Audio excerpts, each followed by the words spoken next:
이 아침에도 주님들에 나와서 말씀에 의거하여 기도하기를 저기하시는 여러분들에게 풍성하신 하나님의 은혜와 위로가 이 아침에 말씀 가운데 충만할 수 있기를, 여러분의 간구 속에 넘칠 수 있기를 주님의 이름으로 축원합니다.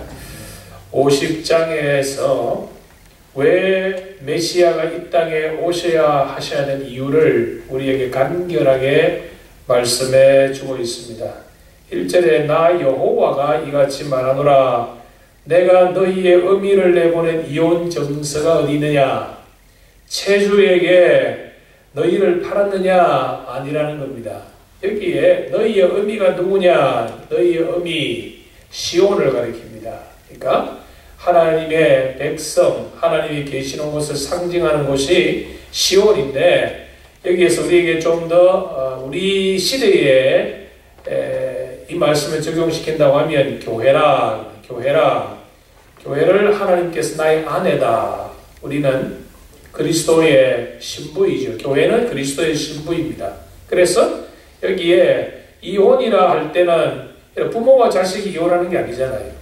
그렇죠? 남편과 아내가 이혼하는 겁니다. 그러니까 여기에서 남편이 누구이냐? 하나님께서 남편은 하나님이 되시고, 그 다음에 여기에 시온은 그의 아내가 되고, 그 다음에 자녀들은 유대인들입니다. 그러니까 지금 여러분, 하나님께서 시온이 싫고 하나님의 백성이 싫어서 이혼한 것이 아니라는 거예요. 일방적으로 내가 당신과 못 살겠다 해서 하나님의 사랑하는 자들이 하나님을 배신하고 이혼하자면서 스스로 떠났다는 겁니다. 그것을 오늘 너희들이 악을 행하는 이것이 곧 마치 이혼을 하자고 주장하고 집을 나가버린 것 같은 것이다 하는 것이죠. 그렇습니다. 그런데 이 표현이 우리가 이사야 54장과 그리고 우리가 또 이사야 65장에도 나타나 있고 에레미야 3장에도 이런 비슷한 표현이 나타나 있습니다. 옛날에야 이혼 정서를 써서 그 남편이 아내에게 주면 그것으로 끝입니다. 다시 돌이킬 수가 없습니다. 그런데 하나님께서는 우리를 싫어서 하나님 우리를 버린 것이 아니라는 겁니다. 우리가 일방적으로 우리가 하나님 말씀을 불순종하고 하나님의 그 인도하심 우리는 간섭이라 생각하고 그 주장을 생각하고 우리가 세상을 향하여 미혹하여서 우리가 남편을 버리고 다른 간부에게 쫓아가는 것처럼, 우리가 남편을 버리고 다른 남자를 나의 남편으로 삼는 것처럼 우리가 하나님인 남편을 버려버리고 우리가 세상인 간부를 쫓아나갔다. 그것이 우리의 모습이다. 그래서 너희들이 지금 팔린 사람처럼 너희들이 아비가 없는 살아가는 이유는 하나님이 나에게 책임이 있는 것이 아니라 너희들에게 책임이 있다. 이것을 우리가 사사기서에서 우리 기도원의 그 행적을 보면 그렇게 말하죠. 하나님께서는 분명히 너희가 죄로 인하여 나를 떠났다 하는데도 기도원은 하나님이 우리를 버리셨다 그렇게 말씀합니다. 내가 너희를 버린 것이 아니다. 우리 하나님은 여러분 여호와 삼바야입니다. 영원토록 거기 계시는 하나님. 여러분 북극성이 자꾸 변합니까? 남십자성이 왔다 갔다 합니까? 아닙니다. 북극성은 그 자리에 영원토록 그 자리에 있는 겁니다. 그래서 그것이 밤에 배를 향하는 사람들은 나침반이 없을 때는 그 북극성을 보고 나아가는, 남반구에 있는 이 배를 항해하는 사람들은 남십자성을 바라보고 나아가는 것처럼 우리 하나님은 영원토록 거기 변함없이 계시는 여호와 삼바야. 그런데 우리가 자꾸 변하다 보니까 마치 하나님이 변하는 것처럼 우리가 착각한다는 것이죠. 영원토록 변함없이 영원무상하신 하나님, 그 하나님께서 말씀하시기를 너희 죄악으로 말미암아 팔렸고 너희의 어미는 너희의 배역함으로 말미암아 내보냄을 받았다. 그러니까 이사야 선지자가 말한 당시에는 예루살렘 성전과 하나님의 이 성전에서 예배하는 모든 자들을 너희의 어머니라, 너희 어미라.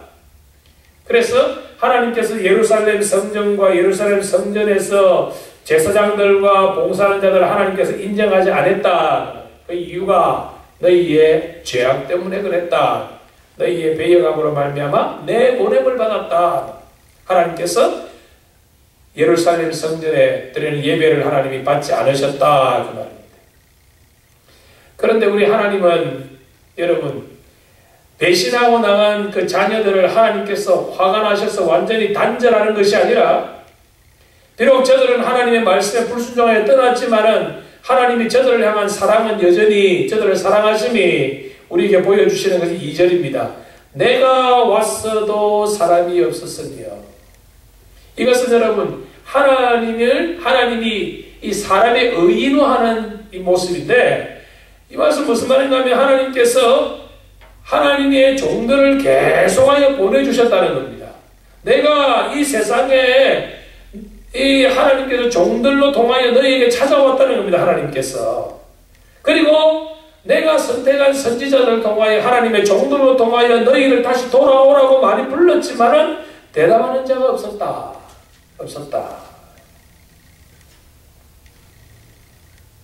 그래서 하나님께서 궁극적으로 최후의 수단의 방법으로 메시아를 이 땅에 보내시는 겁니다. 메시아를 이 땅에 보내시는데 4절에서부터 이 땅에 오시는 메시아에 관하여 1차적으로 말씀하고 있는데 여러분 1, 2, 3절의 말씀과 4절의 말씀부터는 또 말씀의 톤이 완전히 바뀌어버립니다. 주 여호와께서 학자들의 혀를 내게 주사 나로 공고한 자들을 말로 어떻게 도와줄 줄을 아시고 아침마다 깨우치시되 나의 귀를 깨우치사 학자들같이 알아듣게 하시도다. 여러분 지금 이사야 1차적으로는 하나님께서 이 말씀을 누구에게 주셨냐면 이사야에게 주신 말씀인데 전체 이 세상의 창세 이래 하나님이 이 땅에 보내신 전체 선지자들에게 주신 그 말씀을 종합하여 총체적으로 우리에게 나타나신 분이 누구이십니까? 예수님이다. 그러니까 여기에서 주 여호와께 학자의 혀를 내게 주사 1차적으로는 학자의 혀를 여기 학자는 무엇이죠? 하나님의 말씀을 가르쳐 하나님의 말씀을 가르칩니다. 진실된 하나님의 말씀을 누구에게 주셨다고요? 이사야에게 주셨죠. 그런가 하면은 장차 이 땅에 오신 메시아의 사역에 관해서도 지금 말씀하고 있는 것이고 오늘 우리 시대에 그리스도의 우리의 은혜로 인하여 하나님의 백성이 된 중생한 우리들도 우리가 예수님의 제자라고 하면 우리들 역시도 이 말씀이 우리에게도 적용되는 말씀이다. 1차적으로는 이사야에게 그리고 하나님의 종들에게 2차적으로는 총합하여서 예수님에게 그리고 우리 시대에는 그리스도인 되는 우리들에게도 이 말씀은 적용되는 말씀이다. 학자들의 혀를 내게 주사 나로 곤고한 자를 말로 어떻게 도와줄 줄 알게 하시고. 여러분 예수님이 이 땅에 하신 말씀들이 무엇입니까? 생명을 살리는 말씀들을 하셨다. 이사야가 지금 사람들의 싫어한 바를 됨에도 불구하고 제가 계속하여 말씀을 선포하는 것이 무엇입니까? 생명을 살리는 역사를 말씀하고 있는 거예요. 학자들의 혀를 내게 주사 나로 곤고한 자를 말로 어떻게 도와줄 줄을 아시고. 여러분 우리의 하는 말들이 남들을 격려해주고 위로해주고 저들에게 사랑을 전하고 저들에게 복음을 전가하고 저들에게 하나님을 소개하는 그러한 사명을 하나님이 우리에게 주셨다. 이 사명을 위해서 하나님이 예수님을 이 땅에 보내셨다. 아침마다 깨우치시되 나의 귀로 깨우치사 학자들같이 알아듣게 하시도다. 이 아침에 여러분 아침마다 왜 주님들이 나오세요? 아침마다 하나님께서 여러분에게 왜 하나님의 말씀을 알아듣게 하세요? 학자들같이 알아듣게 하시도다.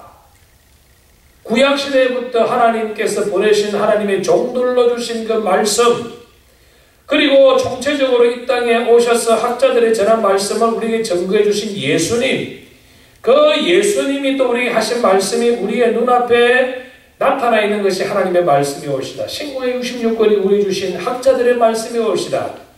이 말씀을 왜 하나님께서 아침마다 우리에게 이 말씀을 듣게 하십니까? 깨우치사 학자들같이 알아듣게 하시도다. 여러분 하나님의 말씀은 지식으로 깨우치는 것이 아니옵시다. 하나님의 말씀은 성령의 감동으로 기록되었기 때문에 성령에 감동된 자들만 이 말씀을 알아듣습니다. 여러분 이 말씀은 내가 세상적인 지식이 많고 적은과는 전혀 상관없습니다. 내가 하나님의 사람이고 내가 성령의 충만을 입었으면 하나님의 말씀이 강단에서 선포되는 말씀이 내게 아멘으로 다가오고 아멘으로 믿어진다. 여러분, 누가 여러분들에게 하나님의 말씀을 듣게 하시죠? 5절에서 주 여호와께서, 하나님께서 나의 길을 여셨다. 하나님께서 나의 길을 여셨다. 하나님이 나의 길을 여셔서 주시는 말씀을 내가 거역하지도 아니하며 말씀에 내가 순종할 수 있는 마음을 하나님이 주시고 말씀을 듣게 하시고 아침마다 깨우치시고, 그러니까 여러분 4절부터 나오는 것은 누가 이런 일을 하신다? 하나님이 하신다는 거예요. 여러분 이 아침에 누가 여러분 나오게 했습니까? 예? 이 자명종이 아니라는 거예요. 여러분 얼람시키면 여러분 깨운 것이 아니라는 거예요. 아무 여러분 얼람시키게 깨워도요 일어나기 싫으면 못 일어나는 거예요. 또 툭 끄고 자는 거지. 누가요? 하나님이 여러분을 깨워주시고 하나님이 여러분을 이전에 나오게 하시고 하나님이 여러분들에게 말씀을 듣게 하시고 하나님이 여러분들의 길을 열어주셔서 말씀의 아멘을 받게 하시고 하나님이 여러분의 길을 열어주셔서 말씀에 순종하게 하신다. 말씀에 순종하게 하신다. 뒤로 물러가지도 아니하며 계속하여 말씀 앞에 순종하여 저 십자가를 향하여 앞을 향하여 계속하여 전진하게 가신다. 그런데 이 4절과 5절의 말씀이 메시아 되신 예수님에게 이 말씀이 적용되는 것을 우리가 이제 구체적으로 알 수 있는 말씀이 6절과 7절 말씀입니다. 나를 때리는 자들에게 내 등을 맡기며 나의 수염을 뽑는 자들에게 나의 뺨을 맡기며 모욕과 침뱉음을 당하여도 내가 내 얼굴을 가리지 아니했다. 예수님께서 이 땅에 오셔서 고난당하신 주님께서 우리를 대신하여 매를 맞으시고 찔리시고 수염이 뽑히시며 침뱉음을 당하는 수치를 당하신 예수님의 고난에 관하여 여기에서 말씀을 해주고 있습니다. 뿐만 아니고 우리가 이사야 역시 이러한 고난을 받았다고 우리가 추론할 수가 있을 것입니다. 여러분, 우리 여러분들도 마찬가지입니다. 우리도 그리스도인이라고 하면 우리도 예수님의 복음을 전거하다가 이런 수치를 우리도 당해야 됩니다. 예수님 때문에 당하는 십자가, 예수님 때문에 당하는 고난, 예수님 때문에 내가 욕먹는 것, 그런 거 있냐 이 말이에요.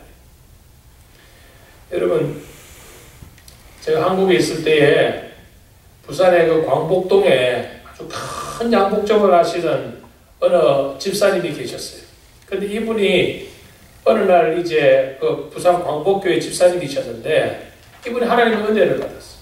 그 은혜가 너무 크니까 이분이 이제 양복점을 이제 정리를 하시고 자기 부인과 또 자기 밑에 그동안 일하던 사람이 주고 이분이 하나님께서 어떤 일을 하시게 하냐면 늘 껌을 사가지고 가슴에 붓고 부산 광복동에서 버스를 타고 자기 옆에 앉는 사람에게만 복음을 앉아있으면 어디까지 가십니까? 예, 어디까지 갑니다. 이왕이면 천국에 같이 가시죠 하고 껌 하나 주고. 그래서 껌집사라는 소문이 붙었어요. 근데 그렇게 복음을 전거해서 껌을 주면서 복음을 좀 잘 받는 사람이 있는가 하면 정신당한 사람이라고 욕을 하는 사람이 있는가 하면 침 뱉는 사람도 있었다는 거예요. 그래서 그분이 그런 간증을 하시는 제가 보았는데 저희 교회 그날 제가 그 한국에 있을 때 저희 교회 그 저녁에 헌신 예배에 그분이 강사로 오셨어요. 지금 제가 이름이 기억 안 나는데 그분이 그러시는 거예요.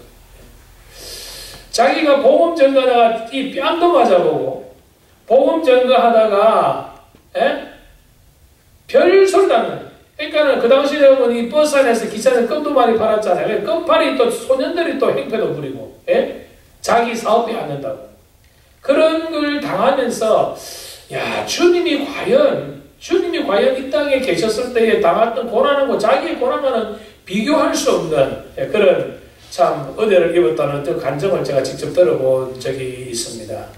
여러분 7절 중반절에 아주 재밌는 표현의 말씀이 있습니다. 주 여호와께서 나를 도우심으로 내가 부끄러워하지 아니하고 내 얼굴을 부싯돌같이 굳게 하였으며 내 얼굴을 부싯돌같이 굳게 하였으며 이게 무슨 표현일까? 여기는 여러분 긍정적인 표현도 있고 부정적인 표현이 있습니다. 부정적인 표현은 뭡니까? 우리가 소위 말하는 내 낯짝이 두꺼워졌다. 예? 내 낯짝이 두꺼워서 부끄러움을 모른다. 이런 말 그렇게 해석도 되고, 다른 의미는 내가 하나님의 복음을 위해서, 내가 하나님 나라를 위해서 이런 수치와 고난을 당한 각오를 하면 사람들이 어떻게 되죠? 여러분, 굳은 결심을 하면 굳은 결심은 얼굴에 나타납니까? 나타납니까? 나타납니다. 내가 복음을 위해서 내가 부끄러워하지 아니하리라. 내가 복음을 위해서 내가 죽도록 충성하리라. 내가 복음을 위해서 죽는 자리까지 나아가려는 굳은 결심이 그의 얼굴이 부싯돌처럼 강하게 보였다. 그래서 내가 수치를 당하지 아니할 줄 아노라. 무슨 말입니까? 수치를 당해도 수치로 여기지 않겠다. 우리 주님이 이런 모습으로 사셨고 우리들의 믿음의 선조들이 이런 모습으로 사셨다고 하면 저와 여러분도 주의 복음을 부끄러워하지 아니하고 주의 복음 때문에 우리의 좀 낯짝이 좀 두꺼워진다 할지라도 수치를 당하지 마라, 수치로 여기지 아니하는 그런 담력과 그런 확신을 하나님이 우리에게 주실 것이다. 이렇게 우리를 세워주시는 이가 누구이시냐? 8절에서 여호와가 아니냐? 나를 어렵다 하신 이가 가까이 계시니 나와 다툴 자가 누구냐? 나와 함께 설지어다. 나의 대적이 누구냐? 내게 가까이 나올지어다. 담대하게 하나님의 복음을 전가하는 이사야, 그리고 또한 우리 예수님, 그리고 이 시대를 살아가는 저와 여러분이 이런 모습이 되어야 될 것이다 하는 거예요. 9절에서 보라, 주 여호와께서 나를 도우시리니. 우리의 도움이 어디에서 옵니까? 하나님으로부터 온다. 주님이 나를 도와주시니 누가 나를 정죄하리요? 누가 나를 정죄하리요?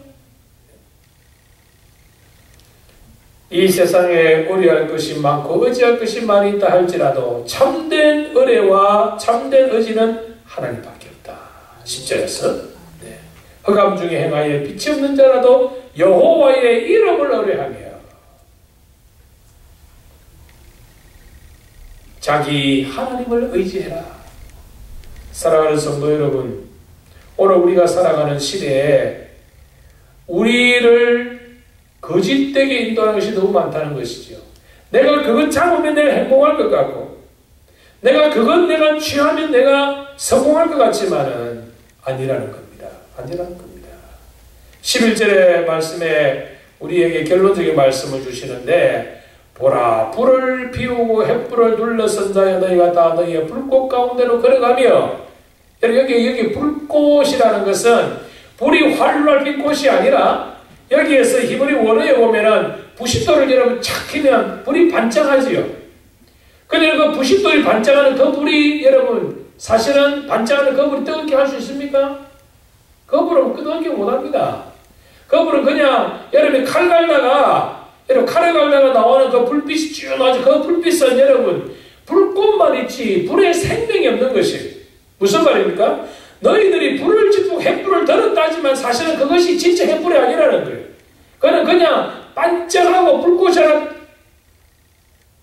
터졌다가 꺼지고 마는 그런 헛개비 불과 같은 것이다. 그러니 너희가 어찌 고통을 안 당하겠느냐. 사랑하는 성도 여러분, 참된 진리의 불꽃은 하나님밖에 없다. 우리를 참 불같이 인도하는 것이 많이 있다 할지라도 사실은 아니다. 헛개비 불을 너희들이 의지하지 말라. 여기 불꽃은 헛개비 불이다. 헛개비 불이다.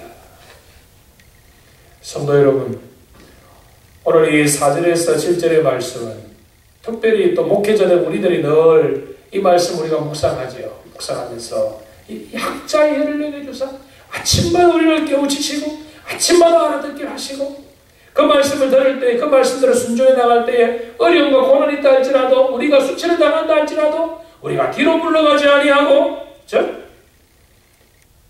목회자만 그런 것이 아니라 이 시대를 살아가는 하나님의 백성들이 우리가 이런 각오로 복음을 전거하는 이런 사명감을 가지고 하나님 내게 학자의 혀를 주셔서 주의 말씀을 전거하는 정인의 삶을 살아갈 수 있도록 도와주옵소서. 오늘도 내일도 기도하시며 이 귀한 사명을 온전히 감당하여 나아갈 수 있기를 주님의 이름으로 축원합니다.